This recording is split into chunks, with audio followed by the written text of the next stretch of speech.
दिखाया। उसमें सब रूप के अनेक मुख और अनेक नेत्र थे, उनमें अनेक अद्भुत दृश्य थे। देह पर अनेक सुंदर सुंदर आभूषण तथा आयुधों से सुसज्जित थे। देह पर दिव्य दिव्य वस्त्र थे, दिव्य गंध शरीर पर लगे थे। उस समस्त आश्चर्य में अनंत देव के सब और मुख दिखाई देते थे। आकाश में यदि हजारों सूर्यों की प्रभा एक साथ हो तो उस महात्मा की प्रभा की समानता ना कर सकेगी। उस समय अर्जुन ने देव आदि देव के शरीर में अनेक प्रकार से विमन इस समस्त जगत को एकत्रित देखा। तब अर्जुन आश्चर्य से चकित हो गया, उसका शरीर रोमांचित हो गया। उसने शीश नवाकर हाथ जोड़कर कहा, हे देव, तुम्हारी देह में सब देव भिन्न भिन्न प्राणियों के समुदाय कमल आसन पर बैठे हुए, देवताओं के ईश ब्रह्मा संपूर्ण ऋषि और दिव्य सर्पों को मैं देखता हूँ। हे विश्वेश्वर, तुम्हारे अनेक भुजा, अनेक उदर, अनेक मुख, अनेक नेत्र हैं। तुम्हारा रूप अनंत है, तुम्हारे अंत तथा आदि को नहीं देखता, किंतु समस्त विषयों में तुम्हारा ही रूप देखता हूँ। तुमको किरीट युक्त गदा चक्रधारे चारों ओर से दिव्यमान तेजोराशि सर्वत्र चमकते हुए अग्नि तथा सूर्य की भांति प्रकाशमान दुर्भिक्ष और अपरंपार देख रहा हूँ। मेरे मत से तुम ही ब्रह्म, जानने की वस्तु, विश्व के महान आधार, नित्य सनातन धर्म के रक्षक, पुराण प्रवेश करो। मैं आपको आदि मध्य तथा अंत से रहित अनंत शक्ति, अनंत भुज, चंद्र सूर्य हैं, नेत्र जिसके ऐसे कांतिमान अग्नि के सदृश मुख वाला, अपने तेज से इस संपूर्ण संसार को तपते हुए देख रहा हूँ। हे महात्मा, पृथ्वी और आकाश के मध्य का वो अनंत और संपूर्ण दिशाएं आपसे ही व्याप्त हो रही हैं। आपका ये अद्भुत और उग्र रूप देख तीनों लोग व्यथित हो रहे हैं। ये देखो, देवताओं के समूह तुम्हारी शरण में आ रहे हैं।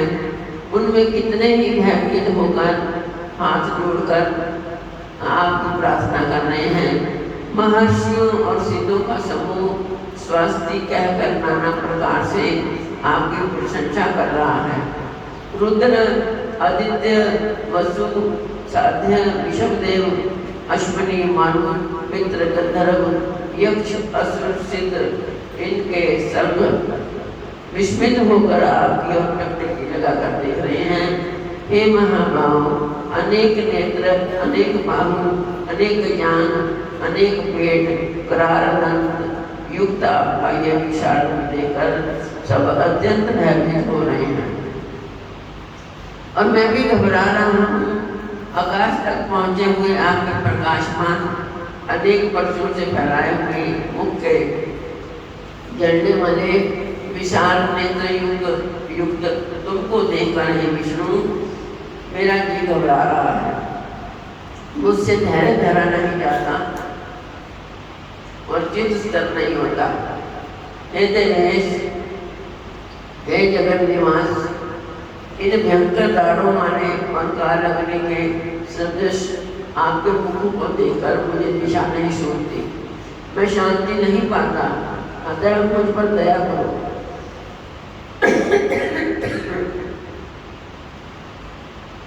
धृतराष्ट्र के दुर्योधन आदि पुत्र अपने साथ अनेक राजाओं सहित और भीष्म, द्रोण और कर्ण तथा हमारी ओर से मुख्य मुख्य योद्धा बड़ी बड़ी दारों से युक्त विकराल आपके मुख में शीघ्रता से प्रवेश कर रहे हैं और उसमें कितने लोग आपके दांतों में दबकर ऐसे दिखाई देते हैं मानो उनका शरीर पूर्ण हो गया है।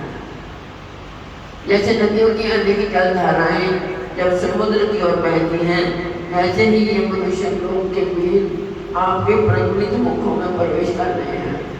अग्नि में पतंगे जैसे गिरने, ये सब लोग भी अपने नाश के लिए आपके मुख में बड़ी तेजी से प्रवेश कर रहे हैं। हे विष्णु, जलते हुए मुखों के चारों ओर से सब वीरों को निगलकर आप जीव चाट रहे हैं। आपकी तीक्ष्ण प्रभाएं समस्त संसार को तेज से व्याप्त कर रही हैं। ये भयानक रूपधारी कौन है? ये मुझसे कहो। हे देववर, आपको नमस्कार। मुझ पर आप प्रसन्न हो। हे जगत कर्ता आदि पुरुष, आपको श्रेष्ठ स्थान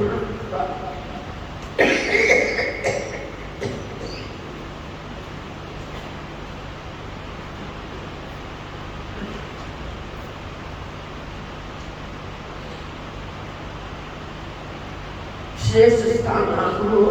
विश्व का विस्तार करने वाले आप हो।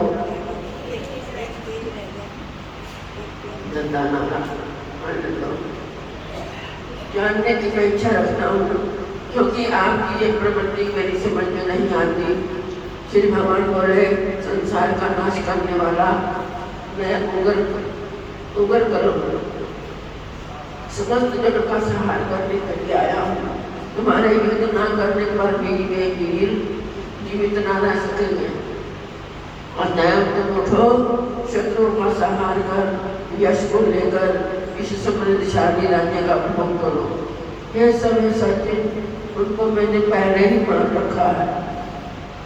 तुम केवल नमित हो जाओ। मेरे मारे हुए द्रोण, भीषण, जयद्रथ, कर्ण और अन्य योद्धाओं को मारो। घबराओ मत, युद्ध करो। तुम संग्राम में शत्रुओं को जीतोगे। संजय ने कहा। इस पर श्री कृष्ण के वचन सुन मुकुटधारी अर्जुन जोड़कर और भयभीत हुए।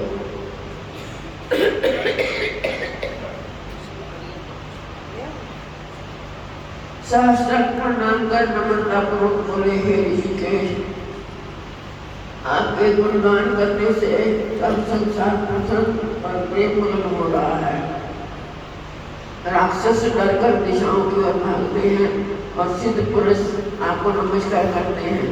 तो ठीक है, हे महात्मा, हे अनंत, हे देवादिदेव, हे जगत निवास, आप ब्रह्मा से भी श्रेष्ठ हो। आपको देवता क्यों ना नमस्कार करें? व्यक्त भी आप हो और अव्यक्त भी आप हो, तथा इन दोनों से बड़े अक्षर भी हो। हे अनंत रूप, आप आदि देव हो, विश्व के परमाधार हो, ज्ञाते और ज्ञ हो। श्रेष्ठ स्थान आप हो, विश्व का विस्तार करने वाले आप हो। आप वायु, यम, अग्नि, वरुण, चंद्र, ब्रह्मा और ब्रह्मा जी के भी पिता हो। आपको नमस्कार है और फिर भी बार बार आपको नमस्कार है। हे सर्वत्र स्वरूप, आप अनंत वीर्यवान तथा अतुल पराक्रमी हो। आप जगत में व्याप्त हो, इसलिए सभी रूप हो।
आप वायु, यम, अग्नि, वरुण, चंद्र, ब्रह्मा और ब्रह्मा जी के भी पिता हो।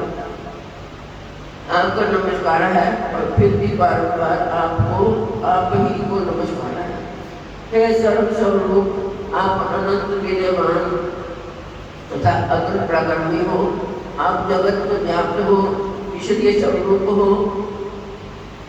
तुम्हारी महत्ता को न जानकर मैंने तुमको अपना मित्र मानकर हे कृष्ण हे सखा ऐसा जो तिरस्कार से कहा, सो प्रमाद से अथवा स्नेह से हे अच्युत विषम रूप तुमसे इन बोलों की क्षमा मांगता हूँ, जो कि परिहास से विहार, सोने बैठने और भोजन के समय अकेले अथवा मित्रों के मध्य में तुम्हारा अपमान किया है।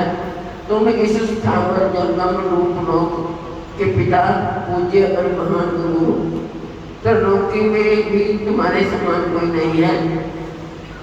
तुमसे अधिक अतुल प्रभाव कहाँ से होगा। इसलिए हे ईश, तुमको सिर झुकाकर प्रणाम करके यही प्रार्थना करता हूँ कि मुझ पर कृपा करो। हे देव, जैसे पिता पुत्र के, मित्र मित्र के और प्रिय प्रिया के अपराधों को क्षमा करता है, वैसे ही तुम मेरे अपराध को क्षमा करो। हे देव, जो पहले कभी नहीं देखा ऐसा आपका रूप देखकर प्रसन्न हूँ और भय से मेरा मन व्याकुल है, इसलिए वही पहला रूप मुझको दिखाओ। और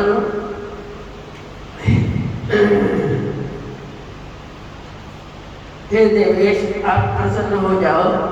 हे समस्त बाहु, हे दिव्य मूर्ति, मैं फिर आपको वही करीट गदा और हाथ में चक्र धारण किए हुए देखना चाहता हूँ।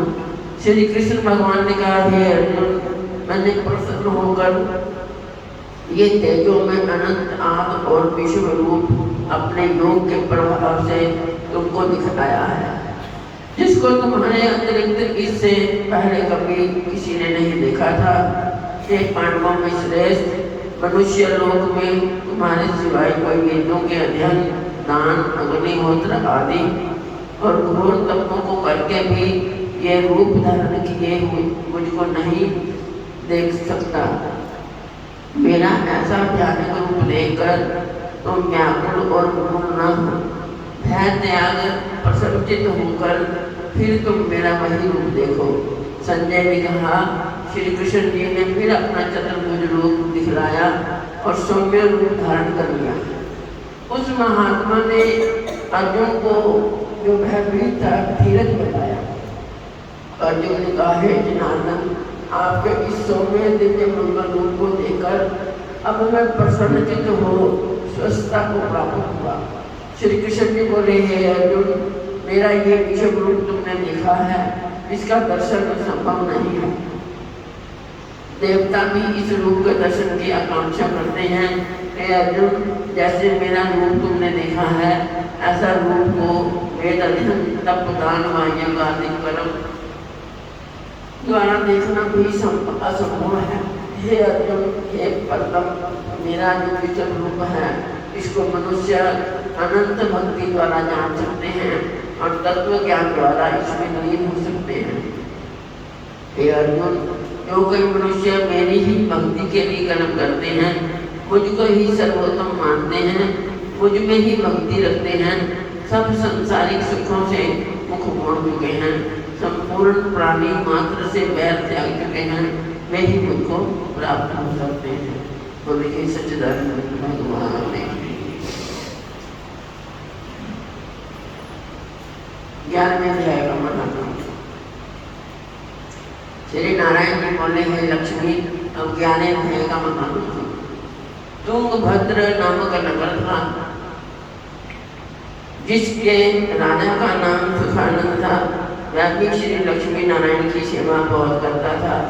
वहाँ एक ब्राह्मण बड़ा विद्वान पंडित रहता था। वह ब्राह्मण नित्य गीता जी के 11वें अध्याय का पाठ करता था और राजा भी वहाँ नित्य लक्ष्मी नारायण की सेवा करता था और पाठ में नित्य श्रवण करता था। ऐसा करते करते बहुत काल व्यतीत हुआ। एक दिन राजा घर को गया। उस दिन अतीत देशांतर फिरते फिरते नगर में आए।